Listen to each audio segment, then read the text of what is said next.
Welcome to Bitches in Season, a podcast for everyone who loves dogs, all things agility, and some spicy tea. I'm Lizzie. I'm Rachel. And I'm Lindsay. Bitches in Season.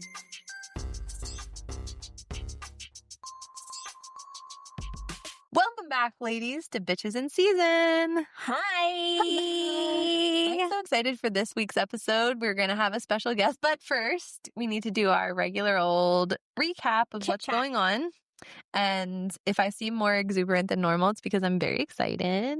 Very excited. Why are you very excited? Number one, I'm excited because I went to Cynosport and it was fantastic. It was my first time ever going to Cynosport, and it was really cool to see just what a different type of national event is like, run by a totally different organization. I think some of the highlights were there were 4 rings running, not 6 like the US Open, so that was a big difference. The walkthroughs were more like in the 8 o'clock hour, which honestly makes a big difference from having to walk courses in the 7s.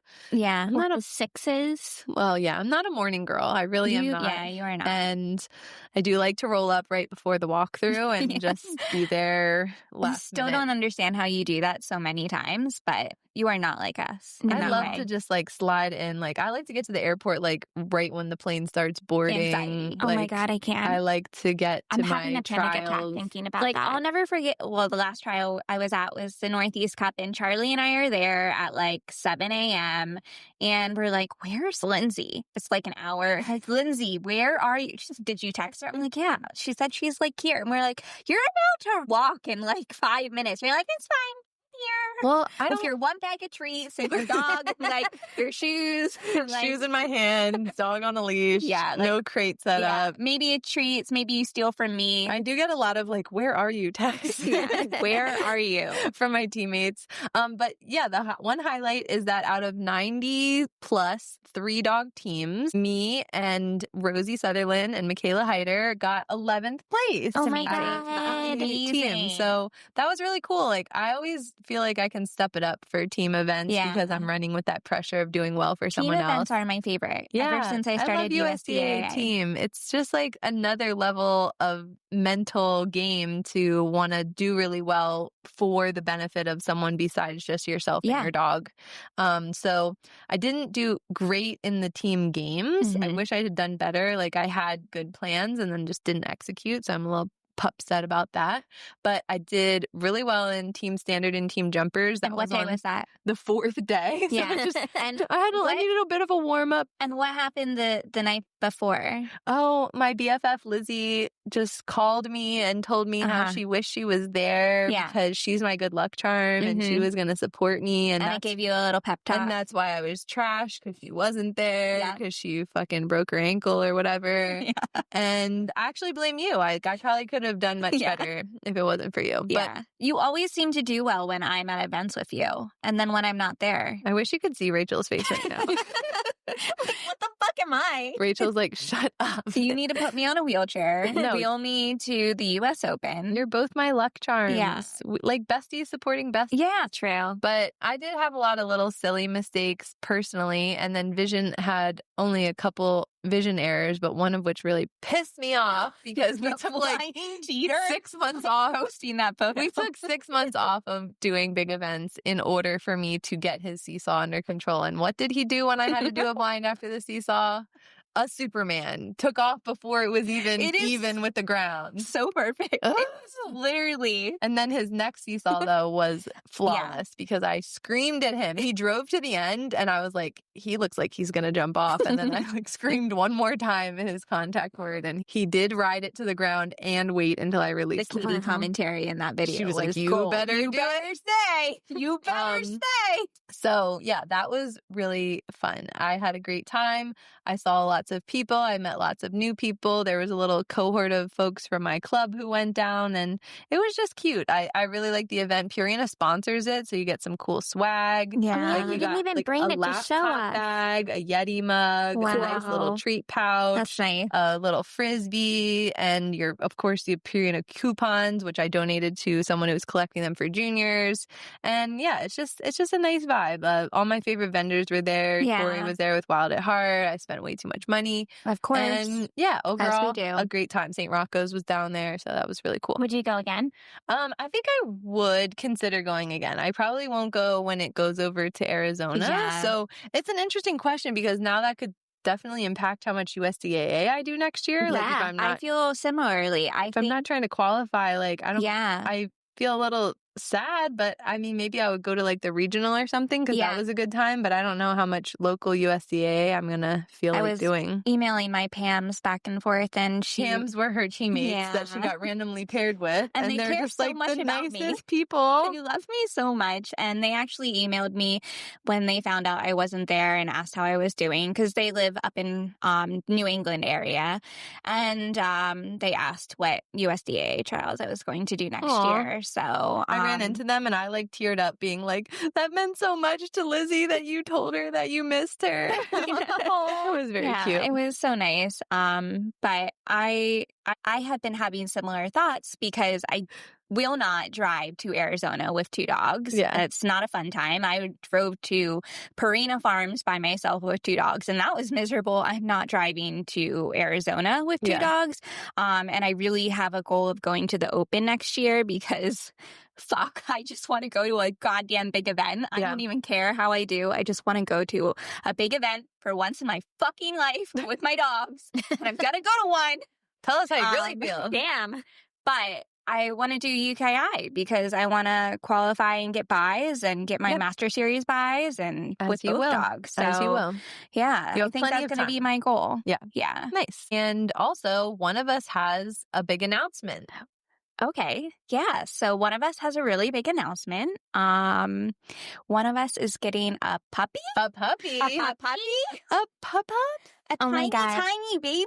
Oh my gosh. Who will it be? I don't know. You'll have to engage with us on social media to find out. So stay tuned because more info. What the puppy might be. And then guess what the puppy might be. And just get ready for a lot of annoying puppy talk and puppy spam. And we're just going to have puppy episodes. Yeah. Oh my God. Because all puppy stuff. You know we're not going to shut up about puppy. No. Maybe we're all do getting we shut about anything? No, actually? We do love to yap.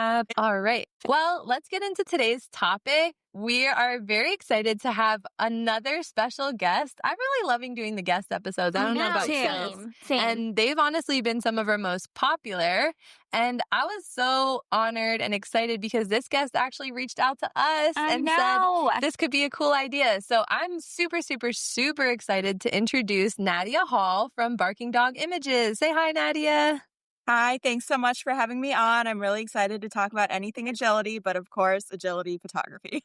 And you know what I love is that I just learned how to pronounce your name. It's Nadia. So now, I'm sure everybody just sees it on Facebook or on your website and stuff and didn't know that that's how you pronounce it. So now they know. Now they know. Now they know. We taught everybody something new. Yeah. Yeah. And I think all of us have just lost our minds when we've seen a barking dog photo at least once. So we had to bring your genius on and see what goes on behind the lens when you're at those big events, making people's memories. So thank you so much for joining us. And why don't you just start with a little bit of an introduction of like who you are and maybe why dog sport people would even know you. Yeah, definitely. So like you said, I'm Nadia Hall. I'm an agility photographer, but I also do dog portrait photography. So that's my whole life is dog photography.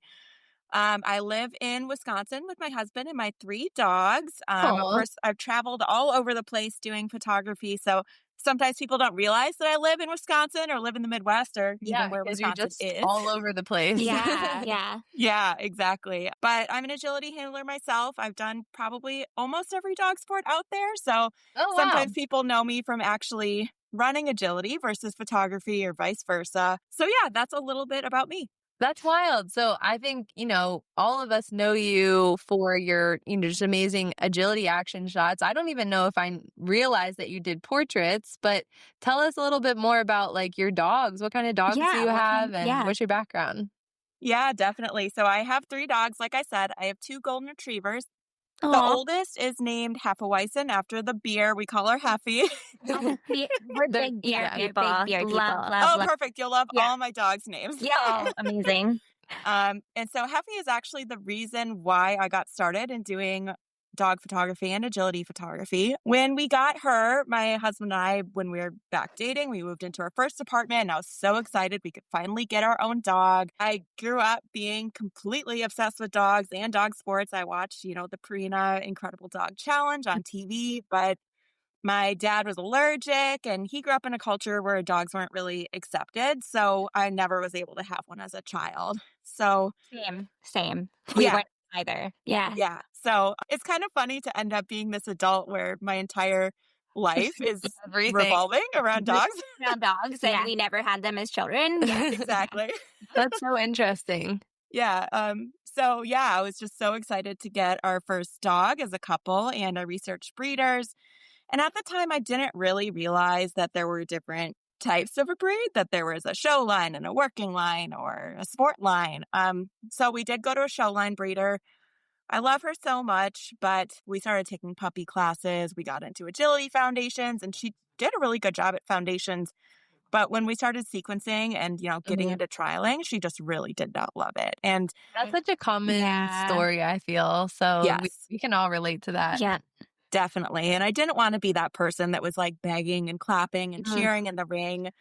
So I my videos of my French bulldogs where I'm like, come on, you can do it. You might not be able to, but you can do it. You're like, come on, take the one jump. You can take the jump. Cheerleading. Yeah. So she really wasn't into it. But at the time, I had just moved to a brand new city.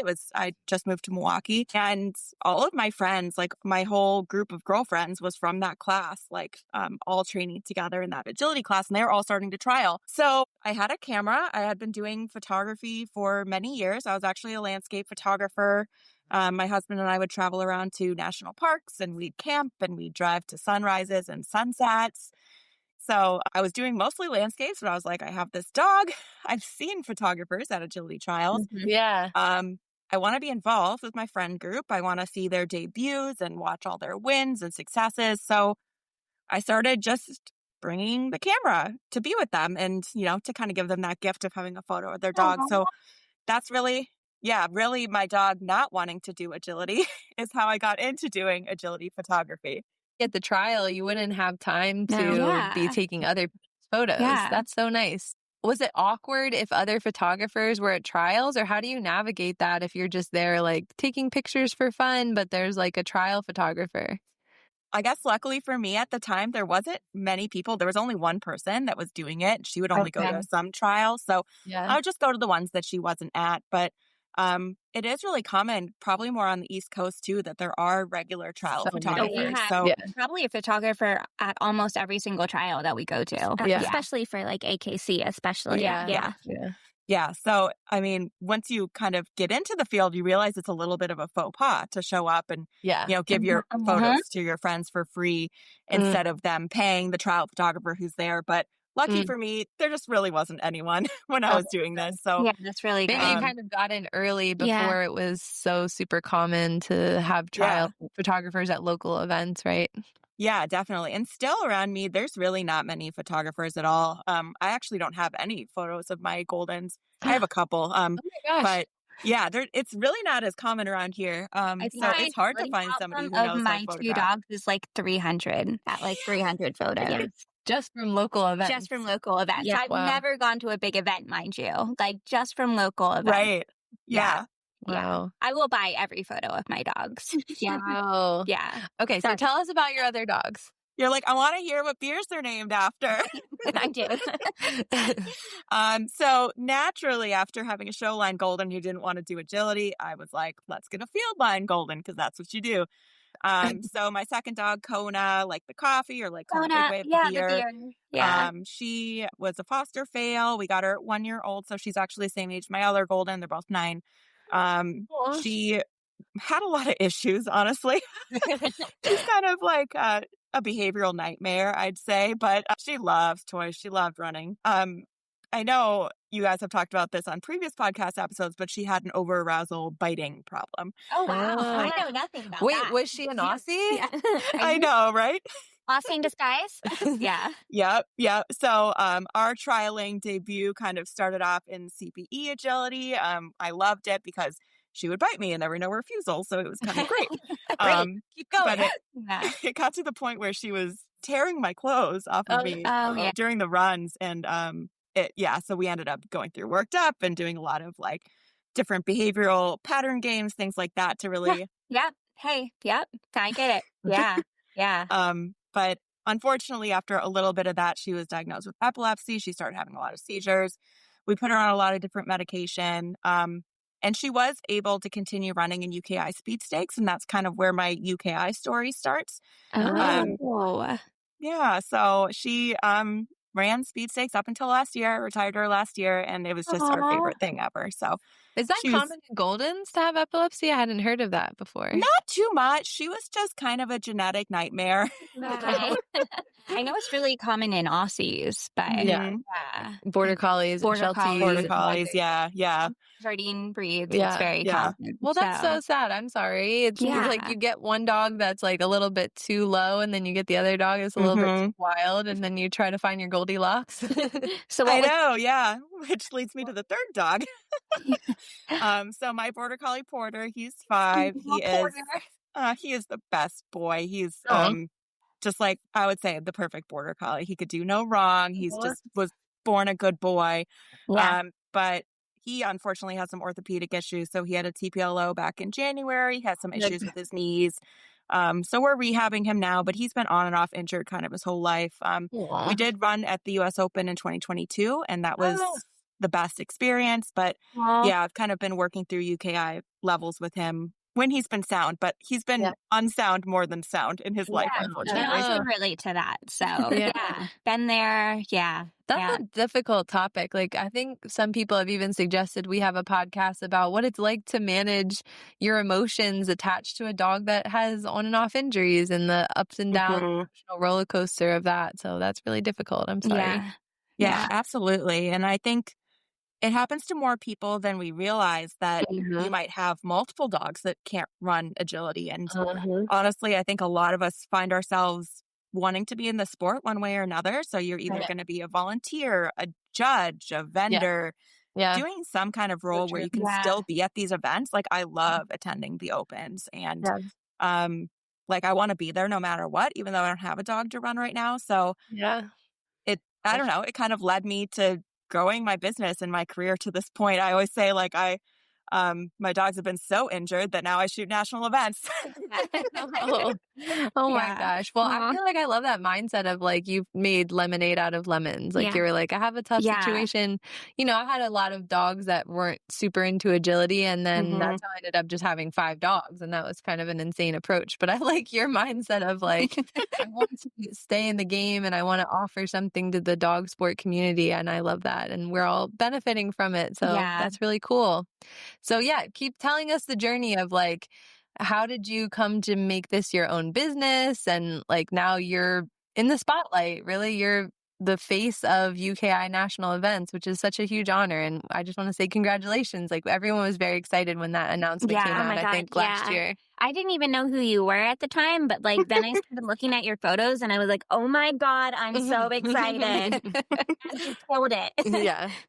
Thank you. I'm so excited to be shooting the UKI Nationals. And I think the story might be a little boring. It just kind of started out with, I was shooting photos for my friends at local trials. And then it happened that I started taking photos of more dogs that were running, more so just for practice. But then people started offering me money. And that's kind of how it begins is, you know, people want to pay for your photos. And then you're like, oh my gosh, I need to be a business. I need to set up a bank account. How do I take money from people? So it kind of happened organically like that. I started shooting shows back in 2019, and then the pandemic happened. So there was a little bit of a slow point there, but I just kind of kept growing the business. I kept taking on bigger and bigger shows, wanting to work with other photographers. I do a lot of portrait work, like I said. So around, I think it was in beginning of 2023 is when I quit my full-time job. I used to be a data scientist. Wow. And so I did a lot of work with big data, lots of project management, organizing, just lots of numbers stuff. And that transitions really well to photography, surprisingly, especially these huge events. Oh yeah, because you're managing like all these rings and all, like, you want to attach all the right photos to the right dogs and everything. Yep. Yeah, and because I did a lot of computer programming in my full-time job before I quit, I was able to use those programming skills to do a lot of like software that really helps with sorting the photos, renaming the photos, organizing everything. So, so smart. I feel like that's probably the worst part of yeah. it for someone who doesn't have that background. Could you tell us, do you actually go through all the photos and organize them all by dog manually, or is there a program that you use to do that? I use a program to do that. Yeah, it would be Because it would be so much time.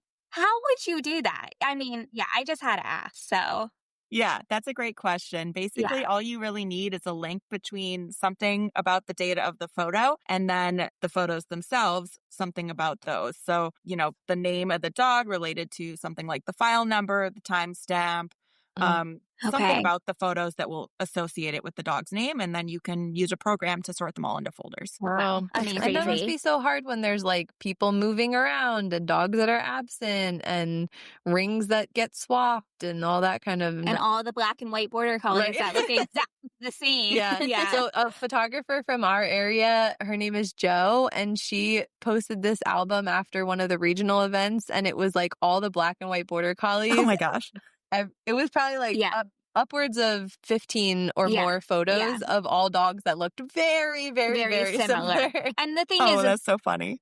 The border collies in our area are from like, the same breeders or like similar lines. So like some of them have the same dad or like they're half siblings or something like that. So they all look so similar. And it was really cool to see them all in like one album. But I think it just made you realize like how difficult it must be at a huge event like that to really sort.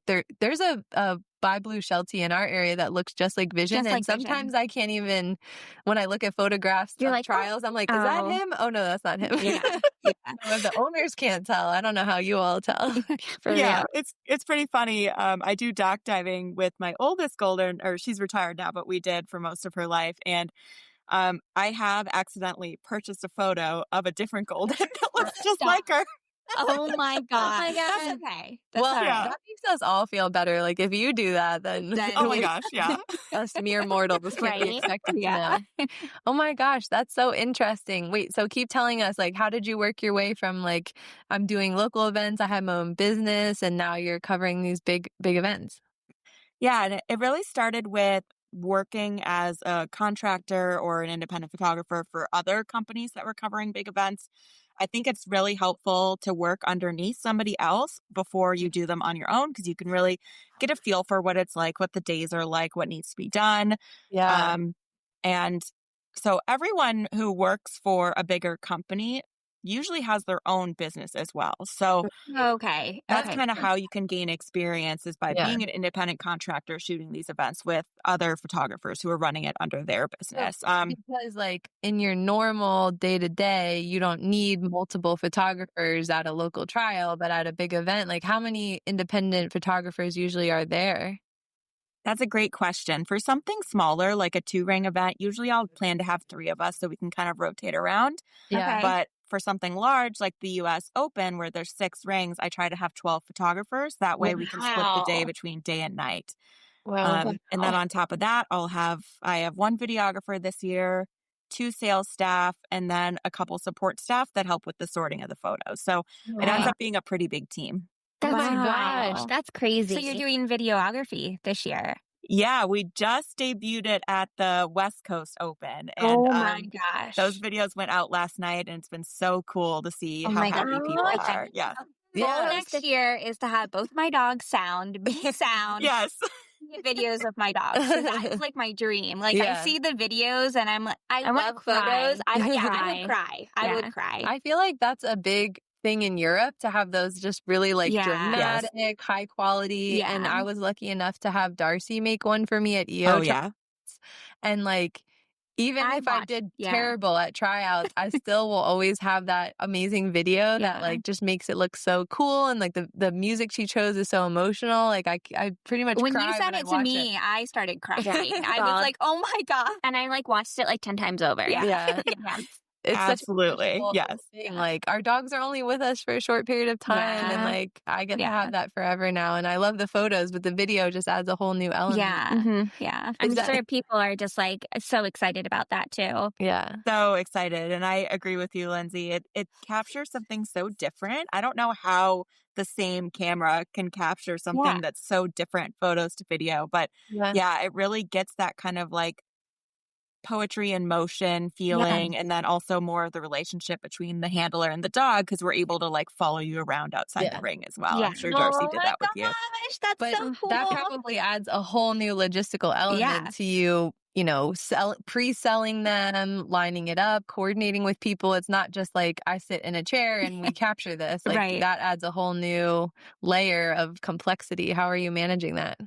Yeah, that's a great question. And I've basically been trusting my videographer. Her name's Chelsea. She is an incredibly talented person who handles all the organization, all the kind of creative vision. And all I've really done is, you know, done the sales for her, got her a cell phone and a golf cart, and off she goes. So cool. That's so cool. That's funny. One of my really good friends works for a wedding videography company, and she's always telling me like the wild stories of how like demanding wedding people are. But I feel like maybe not as dramatic. Hopefully that people aren't some dog people can be pretty fucking dramatic. So maybe people won't be as like, you know, bridezilla about getting their agility videos.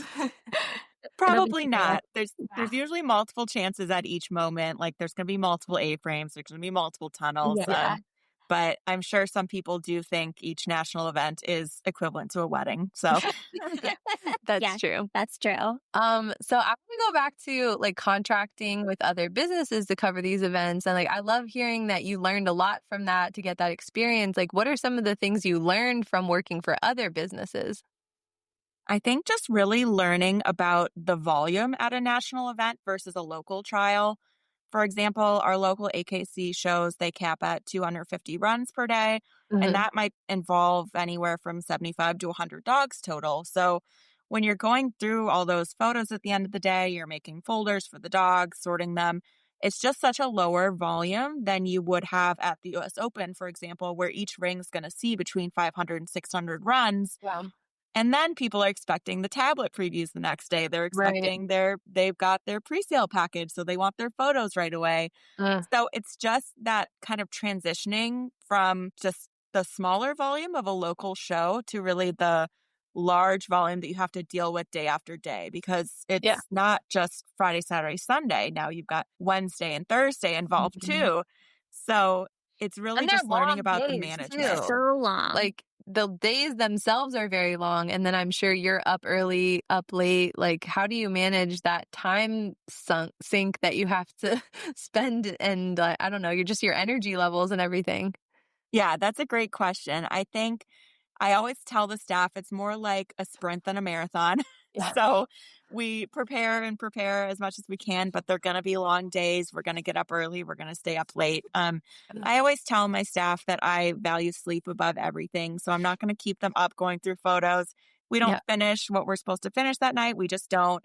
I really like to sleep. So. I don't function without sleep.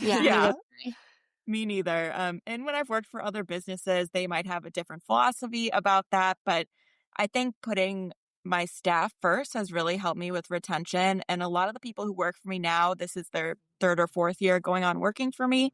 And that allows me to really just trust them, because they know everything. They know how the whole business runs. They know how the shows go. They've been to this event 3 times. So I think valuing their kind of quality of life during the event, even though it is still a long day, like I'm not saying it's not a 16-hour day, but they're not going to shoot the daytime and the nighttime shifts, and they're not going to be up till 4 a.m. It's a lot, but it's not overwhelming is what I aim to make it. Wow. Like, you set expectations and you make sure that you keep those expectations and you take care of your But think your of how people. much you benefit from that, because people come back year over year. Like, you are investing in them, so they're investing back in you. Like, that says a lot about how you are as a leader of your organization. And how you run your company. Yeah. Yeah, absolutely. And I think that sets me apart. People. So, like, it's not like you don't have to stay up till 4 a.m. It's not life or death.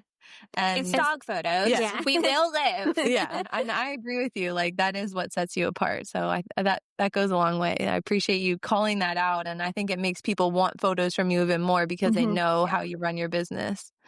Yeah, definitely. Yeah, I think a lot of people see how I treat the staff or they get to know the staff. And, I'm an agility handler myself. I'm in the world, maybe not as much as I'd like to be, but people know me and they know kind of my character. And I think that's gone a long way to kind of being the right choice for these events. Yeah. And do you think that that's why you have been the face of the UKI national events for the last, how long has it been? Just about 2 years? Yeah, this will be the second year that I'm doing the US Open. I just did the second West Coast Open, and then Invitationals will be the second year. So then we'll be going into the third year of doing it all. Yeah, I think the biggest difference between me and some of the other companies that cover nationals would be that I'm an agility handler myself. I really understand these complex courses, the international handling. I'm obsessed with agility. I watch it constantly. Yeah. So I think competitors just really wanted someone who understood handling and teamwork and wanted to capture that in photos rather than, just another pretty picture of a dog taking a jump. We can get that anywhere, right? Yeah. I have a million of those. Yep. So I think that was the biggest difference that set me apart. And then also the way I treat my staff and that I'm able to retain those staff and have that many each year come in and cover all the rings, I think is a huge asset as well. Yeah. Oh, wow. That sounds like such an operation. I don't think I ever really realized how many moving pieces there are behind the scenes. Like, we usually just see like the one person in the chair at our ring. There you go. I go up to the booth and I'm that annoying person like, what are the previews? Where's my dog? Why aren't his pictures here? This is very empathy building. I appreciate it. I love that. That's great. I'll like realize how much time and effort goes into these. I mean, I'm sure we know to an extent, but like just hearing you talk about it, it's like there's so many different moving parts. So So let's just get into some of the day-to-day. Like, what are some wild or funny things that you've ever seen while shooting, or ever have like a crazy story that has happened to you while in the ring? Yeah, definitely. We could just say that dogs are unpredictable. They are animals. And probably the funniest things that have ever happened. I know sometimes it happens because the dog is stressed, but sometimes it just happens that you get your brown ribbon, that there might be a number 2 happening in the ring. No. I've never and one of the, neither am I. That's so funny. And one of the best moments, I think, is there's a local facility near me that will charge for accidents on their turf. Of course, they want to protect their turf as well. Yeah. And I think the handler knew that their dog was prone to this, and she was chasing the dog with her hands to catch it to avoid the feed. Oh my God. Oh, no. Did you get pictures of that? Yeah. So it's always hard to tell if people want me to post those pictures or are those embarrassing. That was something we wanted to ask you. Because I was talking to the girls before we started this, and I was like, somebody local to us posted a picture of him falling in a ring, like during run. And I was like, my last trial I was at obviously was the fall that was my need for surgery and, the one that broke me. So I was like, I really wish I just had like one of those pictures of me falling. Because like, I'll look back at it now and, well, not right now, maybe, but like in a couple months, once I'm walking again, and I'll like laugh. But like, yeah, I think I would want those photos posted. I probably wouldn't think they were super funny maybe at the time, but I think eventually I would like be like, yeah, it was a memory, Like, yeah, I was wondering if there's ever times where you're like, I'm not going to actually upload that photo because I think it would be upsetting to someone. Yeah, unless I know the person, I definitely err on the side of not uploading it unless they ask me. So even things like dropped bars, dogs slipping and falling up dog walks, and then of course humans falling. Yeah. If I know the person's going to think it's hilarious, I'll put it up. But if I don't know them, I'll usually wait for them to email or message me to ask for it. Maybe you should need to ask. I should ask That's what I said. I was like, maybe she has it, but she just didn't post it. She didn't want to because it was so traumatic, and I needed surgery. Yeah, probably. No, well, sorry. Back to the brown ribbon, which is a hilarious term. I also was at a trial once where someone caught their dog's throw up in their hand. Like, I God. They intended to, but they just sort of like reached out and grabbed it. Oh my God. That would be a good one to have on photo too. Yeah. That would actually be funny. Like, I mean, chaos happens. Yeah. And that's just the way it is. Yeah. That's rich. So I guess I'm also curious, just like, what are your favorite qualities of a venue to shoot in? Like, what makes the place great to shoot in or kind of nightmarish? The biggest thing, of course, is the lighting. So Yeah. I'm sure everyone's been in some like really dark, dingy, like the classic AKC club where it's black matting, metal walls, and like yellow flashing fluorescent lights. Yeah. That's going to be the worst. And then, of course, the best is beautiful outdoor lighting, like we just had at the UKI West Coast Open. But the other thing that makes a huge difference would be access to the rings. So sometimes when I'm shooting AKC events, I'm not allowed in the ring, and I might only be allowed to be on one side that, is open gating. And then we have a lot of walls in our area, so I might not be able to go in the ring and sit on the walls. But typically UKI and USCA or even some ISC shows will let me be in the ring. So having access gives me more options for what obstacles I can shoot. Yeah. And then the other thing that makes a venue really helpful, and we've talked about this a little bit before, is having dogs run in order and having a good run order. Oh, yeah. Yeah. That's very fair. Yeah. And or at least give you information about who's being skipped or not. That would be so challenging. Yes. Like when they're using agility gate, it makes it so much easier for us. Sure. Yeah. Even for us as handlers, when they use agility gate, I'm like, why can't we use agility gate everywhere? It just makes it so much easier. Yeah. It really does. So I guess I'm also curious to know what kind of behavior of either dogs or humans makes for the best type of photos and which maybe are the worst type of photos. Yeah, definitely loving on your dog is going to give you the best photos. So laughing while you're in the ring, smiling at them. I know it's hard to smile when you're doing intense athletic handling, but if something goes wrong, let's say you need to carry your dog off because they jumped at contact, smile at them, kiss them. When you finish your run, I call it the clappies, where you're kind of clapping at the end of your run, clap with your dog. I have the picture on my desk of me cheering after our national finals round. And that's a special picture. That is a special picture. Still makes me cry when I look at it. It's the way that moment was captured, where she's just looking up at me and I have my arms in the air. It's just oh my God, what a moment. So special. Yeah. And absolutely. The funniest picture that you posted after the UKI Invitational of me was one where I have this big corny smile, and it's because Vision just messed up, and I was like, oh, little goofball, and I usually don't smile. I usually very serious and have this horrible face on, but after he messes up, I'm like, okay, here we go. Yeah. So that's so true. That's actually really good to remember. Yeah. But usually if I see myself smiling in a picture, I'm like, oh, that was probably a bad run. Well, that's good. Having a sense of humor about it, and kissing your dog on the start line, or just kind of being there to tug with them when they grab their leash, things like that. If the photographer is able to pan and capture that, that's how you're going to get those moments, instead of maybe, scowling at them when you finish if they knocked a bar or something like that. Yeah.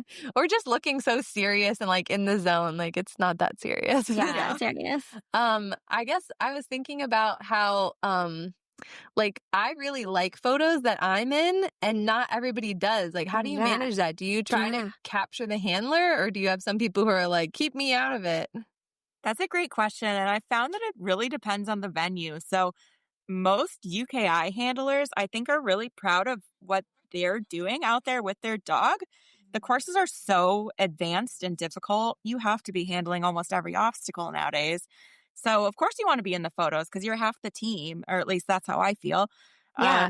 So I really always try to capture both the handler and the dog in some photos. And then, of course, some really nice, tight, artistic shots of just the dog. Otherwise, we love flying dog walks and all that kind of stuff.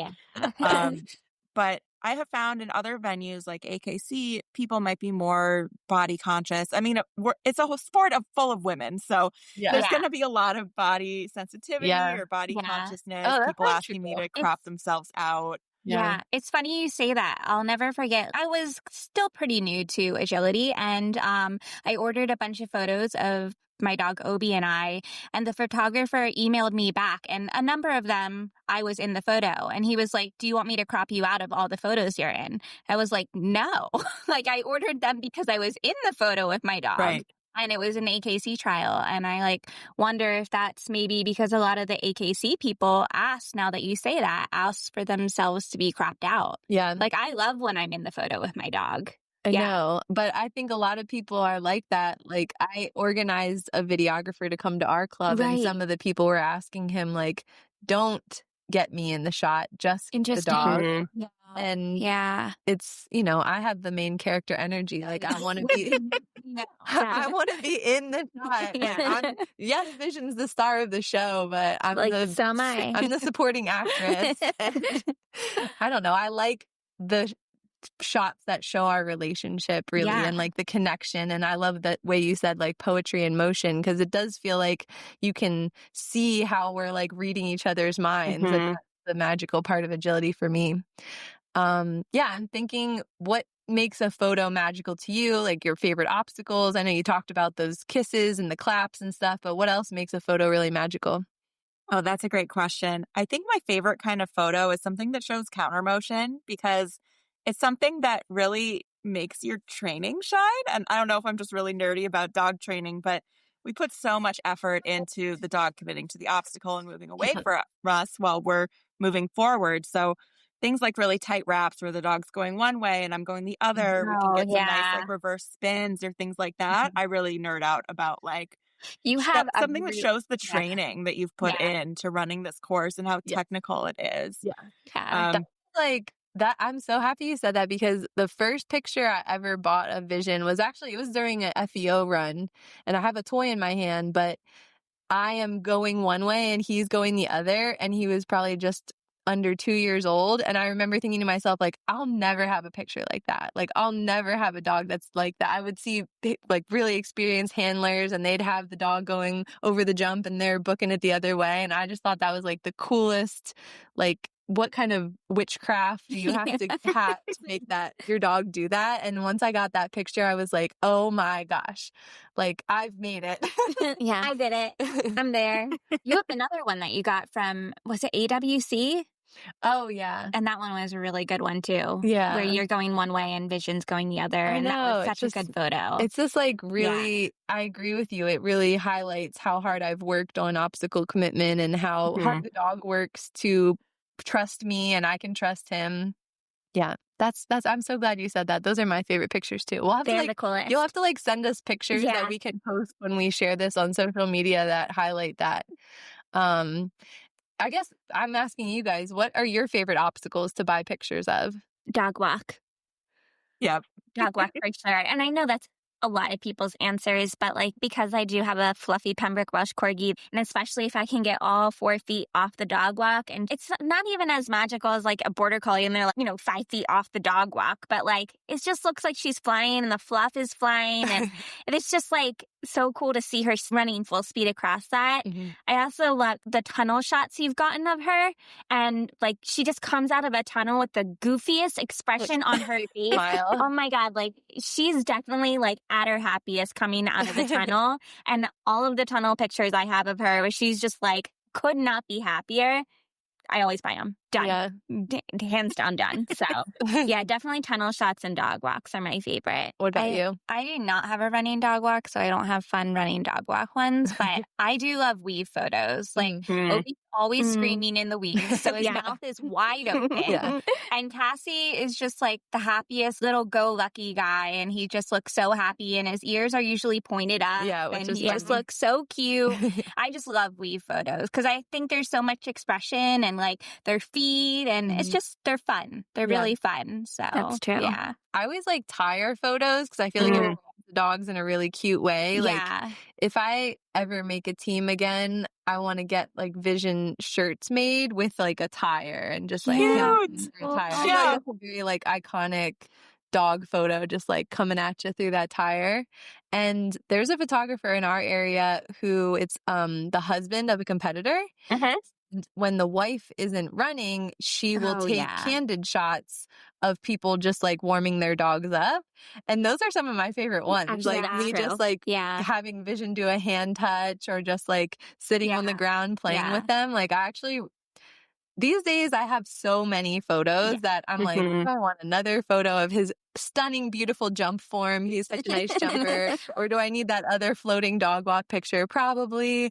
But I do love the candids more because, again, it shows that special moment. Or like I'm more likely to buy the one of me at the start line or celebrating at the finish than anything else these days. So those are my favorites. That's so true. Yeah. Nice one of Obi looking right up at me before a run. And I love that photo so much. Yeah, those candids are like everything. She just recently started doing that too. And just like, they just popped them on and like sold them for $5 a piece. And I was like, are you kidding me? I know, it's crazy that those are cheaper. I'm like, wait, why? Well, she doesn't sort them. I guess that maybe but still, in. I'm like, these are so amazing. And everyone loves them. Probably because it's HAC and the people don't want themselves in the photo. Oh, that's true. Yeah. Yeah. Ooh. So I know we talked a little bit about how you manage like day of event and going through the schedules and going through the photos afterwards, but you also are in a customer service role. You have to interact with people, you have to email them, you have to have these booths where people come up. Like what's that part of it like as a business owner? You come from a data scientist background and then this artistic side, and now all of a sudden you have to like serve humans and deal with customer service problems. Yeah, the customer service is probably not my favorite part of the business, but of course it's a necessity. Doing sales, you have to talk with people and people have questions. I love working the booth at events. I think it's just cool to talk to everyone, especially when the tablets are out and, you know, you can hear people like screaming or smiling or showing their friends. I always want to go over and see what they're looking at because half the time I don't get to see all the photos either. So going through the tablets is like the first time I'm seeing everything. And you probably don't even know like what the best pictures are from the event. You pick I know I'm going off track, but how do you pick which ones you're going to like highlight on Facebook and stuff throughout the event? So what I usually do is I have a Dropbox folder and then the photographers will send me like their favorite, like 5 to 10 every night. And then I'll go through and just pick them. So they've got a nightly deadline for their sneak peeks and I'm sitting there like tapping my foot, like, come on guys, sneak peek time. I mean, I'm always like, I hope I make the Facebook. Right? Like, no. It's like this moment. It's like when the local, because I've not been to a big one, but like when the local trial photographer chooses your dog as like the album cover. And you're like, oh my God. There's a local photographer whose Vision is the first picture on his website. I know. Okay. It's a really good dog walk picture. It's all the credit is to him. It's an amazing right photo. After I groomed Vision too. It was. He was well. He only looked, that's perfect because of me. That's just guys. All be aware. But that's like a favorite moment of mine is like I'm such a little social media chronically online person that I'm like, ooh, yeah. Oh, that's so funny. Sorry, back to the customer service side. Yes, how does that go for you? It's usually fine. Most people are really just grateful to have photos of their dogs and they want to figure out how to use the website or something that's really simple to answer. I think my biggest hang up is when sometimes people don't understand how many dogs and humans I might be talking to or working with during any given event. So they'll email me. I just got an email the other day that was just something like, can you find my dog's photos from 2023? You know, so I think if I could tell people one thing, it would just be to realize kind of how many dogs me and my company photograph every single year. It's thousands and thousands of them. So if you imagine how many times, you know, you might have emailed me, then multiply that by 2,000. That's how many emails I get. Wow. Oh my God. In general, most people are super grateful and gracious You to have ever us had there. someone be unkind? Definitely, but I think a lot of it comes from the pressure of these events. So national events are such a big deal to people. Like I know we joked earlier about how some people might think it's more important or as important as a wedding day. There's just so much pressure on them to do well. They paid a lot of money to get there. They paid a lot of money in entries. And it maybe is the only time they're planning on going to this event. Maybe it's their dog's retirement. Maybe it's their dog's debut. So I think there is just a lot of pressure and maybe they're not sleeping much and there's so many things to remember. So I'd like to think when people are unkind to us, it's just because of that. It's not because they want to be, but right. it's just actually being unkind because they're upset about pictures or I something. think that's true about most things that Yeah. people are upset about at those events, because it's true. Like, maybe this is like you're spending your PTO and you're spending all this money and you had to travel and buy hotels and all this stuff. And this is like your thing. Like, this is not just your dog event, it's your social event of the year, that kind of thing. And you want the memorabilia from it. I guess I'm also thinking about someone emailing you about something from several years ago, because like, I have dogs that are older. Like, my oldest French bulldog is 11, and she was my first agility dog. And when I started, I didn't have like a ton of money, and I didn't like buy that many photos. And then as she ages, I'm like, I wish I could like go back to like her old trials and kind of sort through and see if there's pictures that I didn't buy back then, because I didn't think about like how much those memories would matter to me now. So, in a way, you kind of hold these special moments for people who maybe lost their dog, or their dog's aging or retiring, and they're like, well, why can't you just spin up this magical photo for me that I was thinking of from several years ago? Yeah, definitely. And I do keep all the photos. I have them somewhere, but it takes effort to go find it, upload it. Oh, So I'm always happy to go back for people. And I do get a lot of requests after dogs pass away or they retire suddenly. Or maybe just people got a Christmas gift and they want to spend it on photos from last year's event that I took down already. So my biggest piece of advice to people is just to try to buy a few photos from each event you run. If there happens to be a photographer, consider it good luck. Get a few photos, make a folder on your computer where you just kind of drag them in. That way, if your dog, or I should say when your dog unfortunately passes away, you don't need to email like 20 different photographers to see if they ever took a photo of your dog. You just have them and you have those memories. And I think just kind of collecting them as you go, if you have the financial means to do so, is always easier than chasing them down later. Yeah, for sure. What are some things that you wish people knew about being a small business owner besides what you've already mentioned? That's a great question, too. I think the biggest one is probably financially. I think maybe people have the impression that I'm just, rolling in the dough shooting these events, or that maybe UKI for some reason would be paying me to be there. But since I'm a vendor, I'm actually paying to vend there. Sometimes my vendor fees are anywhere from a couple hundred to a couple thousand. And then if you think about all the staff I talked about earlier, I am usually flying them in. I'm getting their hotel or Airbnb, all their food for the week. I'm usually renting equipment because I own quite a few cameras and lenses, but not that many. So the amount of money I put into the event, of course, typically pays off, but it is a huge financial risk. So when I'm doing pre-sales and, posting about videography or posting about sales, I really hope it doesn't come off as greedy. It really is just me trying to kind of earn back the money I've put into it. But at the same time, agility photography is such a passion for me. And like I said, I love being at these events. So it's worth it, hands down, to do that. It's such a seasonal business. Like, my father-in-law is a farmer, and that's how people would have this impression of him, because we had a corn stand on the side of the road, and there'd be people like lined up and like taking in all this cash, and people just thought like, oh wow, he's just raking it in. And it's like, no, this is like 3 months of the year, and cost that you sink into it, all the people you have to pay for this like super intense time of work. And then you have all winter where there's like nothing. Like, you make all your money in these like short spurts, and there's huge investments that go into it. That's so true. Analogy. Yeah. I didn't even think about all of that. And I didn't even know that you had to pay to be a vendor. Yeah, usually to get a vending space at events like this is usually about $1,000, maybe a little bit less, if I'm able to trade some services with the venue. But just like any other vendor that's selling goods kind of down in the arena around the outer edge there, they're all paying for their space to be there and kind of the benefit to be able to sell to the competitors. So we're the same way. Wow. Crazy. I didn't realize that. I thought that maybe it was just like you were named and they like wanted you to be there, and therefore it was like a mutual relation. You take all the podium pictures, and a lot of times, don't you give those away for free sometimes? I do give away the podium photos for free. I think that people deserve them. So that's so sweet. I love that mindset. Yeah. But UKI definitely supports us, that we're the exclusive photographer for the event, and I do sponsor the ones that I can. the Invitational is now sponsored by One TDC, and then West Coast was sponsored by Run It.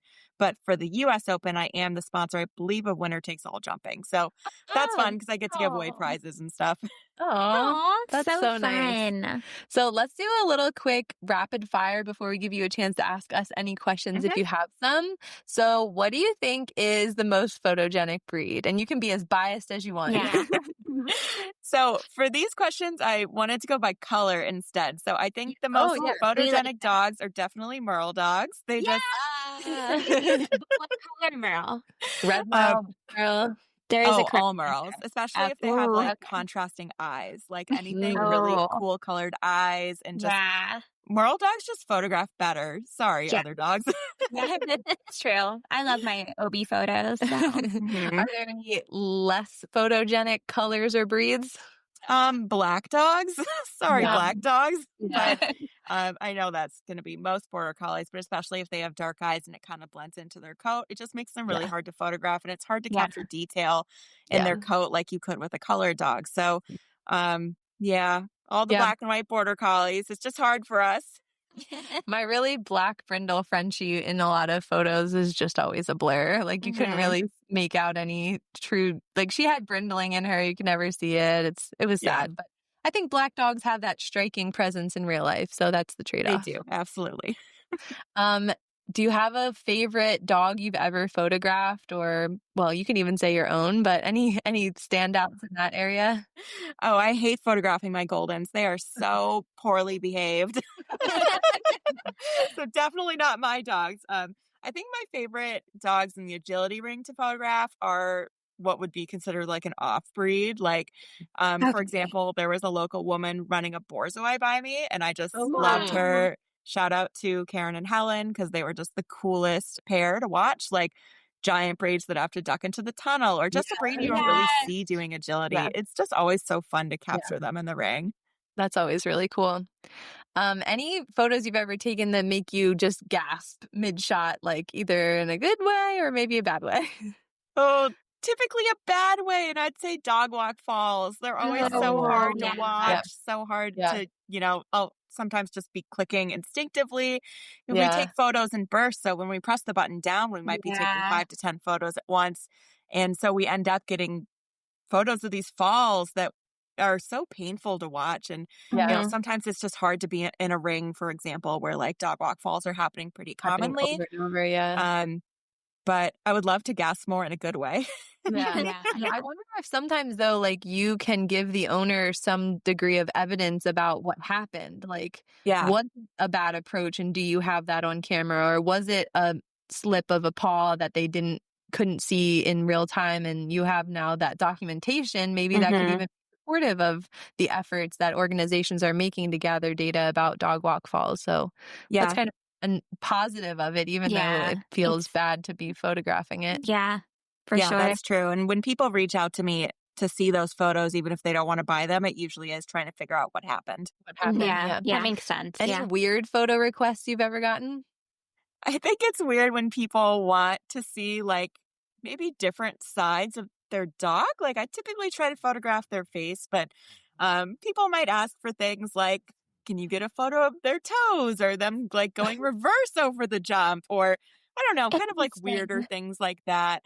Okay. So those have probably been like a cute butt, like a fluffy corgi. Yeah, like a little corgi butt. I just went to Pembroke Nationals, and the photographer got quite a few pictures of her going over the jump, but it was her butt. And I'm like, I've never gotten a picture like that before. But now I have all these like little pictures of her, just little feet and like the butt. Well, maybe that's because they knew corgi butts are like a big feature. Yeah, they might be going for the little butt photo. I didn't ask for them though, by the way. It was not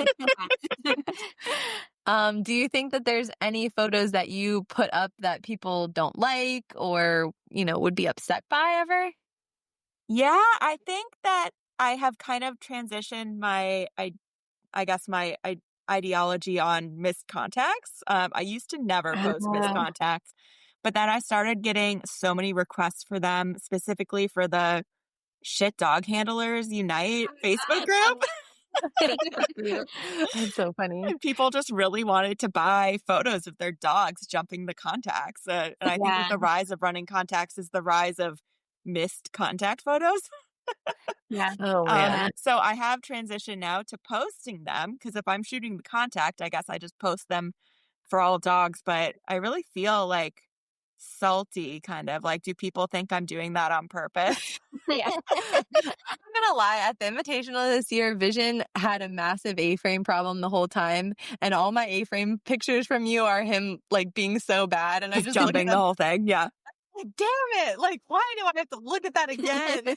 I mean, I love your pictures, but I was just like, oh, like looking at them, not psyched to see them. I know, but if I don't post them, people would email me and be like, why do I have half the amount of photos of everyone else? Maybe it made me mad in like a motivational way. Like it made me be like, all right, I gotta buckle down. We're gonna retrain this. Like I am not getting pictures like that again. We're gonna have full feet, like not toes in the yellow. Like I want not full, like one single toe. full hit in the yellow, please. I think I do have one single toe photo of Cassie A-frame. Yeah. It's like, I was like, yep, he got a toe. Those are It's a not my toe. favorite. I'm not gonna lie. So yeah, do you have any questions for us or anything that you want to, I don't know from the bitches in season? Well, the question I was going to ask you three is, what do you want me to photograph at the U.S. Open this year? Well, I'm the only one of us going to the U.S. Open, unfortunately. I know. Rachel is doing a buckle down to finish up her mock, so hopefully she can go to Westminster. Yeah. Oh, that'll be fun. Yeah, it's so close. So I'm like just doing it. Well, you can still give input, even though you won't be there. Yeah, I know. I will say I got this picture at the Invitational, but it's Chessie in the tire and it's the saloon door tires, right? Because it's UKI. Those pictures are incredible. Well, especially for Tess, because she looks like a little powder puff and she's just like zooming right through. But dog walk pictures are also so good. I like dog walk pictures straight on if you're able to. Depending on the ring configuration, because I do have a lot of like, the side profile. But I like the straight on ones, especially because you can see their expressions. Like I love the way the dogs look so serious. And then, I also just really love like the start line photos and, as we've already talked about, those ones where we're loving on them, celebrating. And I don't know, not to tell you what to do, but maybe some candids outside the ring. Like that's like a really fun thing for me to browse through and see if I can find myself like chatting with a friend or cuddling with a dog outside the ring. It was before the team relay last year.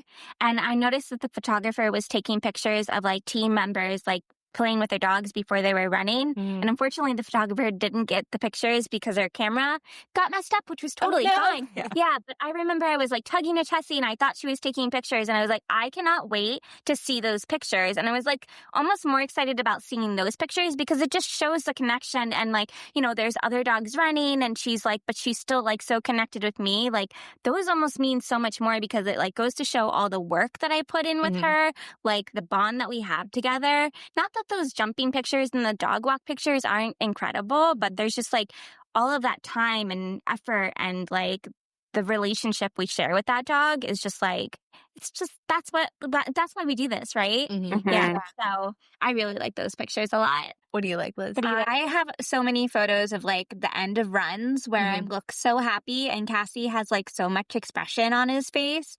Those are some of my absolute favorite photos. And I think just like photos that are not your typical like side profile. I feel like everybody just gets the side profile. I love the expression. I love to see my dogs like faces. I think those are like more special than just like the side of their body. But that's just me personally. I'm giving myself a goal. I'm gonna go to the Open next year because like I need something. I love the candids. I love the candid photos. I love anything that just shows like the relationship like with me and my dog in the photo like gives me the most joy. Like they really do. Like I love blind photos. I have this one photo that is hanging up in my office that Rachel blew up for me for my birthday one year and I'm doing a blind and Lindsay's in the background and you can see her and she's like biting her nails so she doesn't think I was going to make up nothing. And Rachel's like has her camera up, like videoing me, and they're blurry, but you can still tell who they are. And it's like it's a late blind. Like, it's not a pretty blind, but like I still made it. And like we're both in the photo and I'm like looking back at Obi and he's like just yelling at me, and I love those photos. Blind pictures are really cool too. That's so true. I didn't think of that. Yeah, good blind. Do you want to tell our listeners where they can find you on social media, like on Facebook or Instagram? Or your website, things like that? Yeah, sure. It's really easy. Everything is Barking Dog Images. So my website is www.barkingdogimages.com. Facebook and Instagram are both Barking Dog Images. I do have a TikTok. I believe it's actually Barking Dog Images WI for Wisconsin. Okay. But if you just search for me, you'll be able to find me. I do some pretty fun behind the scenes videos where you can see me shooting while dogs are running and kind of get a sense for the timing that's required. Yeah. When people watch that, they're like, whoa, this is crazy. Because it is just a lot of like timing and getting in the flow of catching all the different motions. And then the other place you can find me is my coaching business, which is called Fetching Focus, Fetching Focus Academy. So it's fetchingfocusacademy.com. And I do private coaching with other photographers, whether they're portrait or they want to be agility photographers. And yeah, you can check that out there. I do a lot of coaching over the winter because there's snow here and there's not too much else to do. So, oh, that's really cool. So people who are just getting started or people who are a little bit more advanced, like you take everybody? Yep, I take everyone. So all the way from, you've never touched a camera before and you just bought one up till you're a photographer shooting national events and you want to work on advice for improving that. So really any level of photographer as long as you want to photograph dogs. Oh my gosh, that is so cool. That's such an interesting concept of another interesting way you're expanding your business and growing, like, the videography and now the coaching. That's really neat. Yeah. Besides the U.S. Open, what are some other upcoming events that you have on your schedule as far as like shooting? So I cover the 3 UKI Nationals, so the West Coast Open, the U.S. Open, and then the UKI Invitationals that are in Chicago in March. And then other than that, I do the Midwest Cup, which is our local Wisconsin UKI Cup. And then between those events, I just pick up local events when I can. I do any dog sports. So when I'm not trialing my own dogs, I will look for events to shoot. That's awesome. Oh, and you have another upcoming exciting personal project coming. Do you want to share with our listeners about that? Yeah, definitely. I'm currently pregnant. I'm about 5 months along. Yay! So oh my God.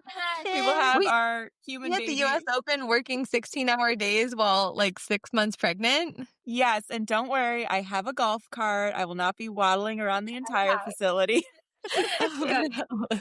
But yeah, I'm actually due right during the UKI Invitational, so my team will be there without me, but I have full trust in them. Like I said, they've all been working with me for years and have shot this event before, so it's great. You're a oiled machine is like you're like, okay, I can delegate, I can trust, like you can take care of this while I bring a human into this world. Yeah, and that's definitely going to be the next phase of my business, is having the team going out and shooting events without me and kind of putting that delegation and trust in their hands while I get to start a family. So yeah, it's really exciting things ahead.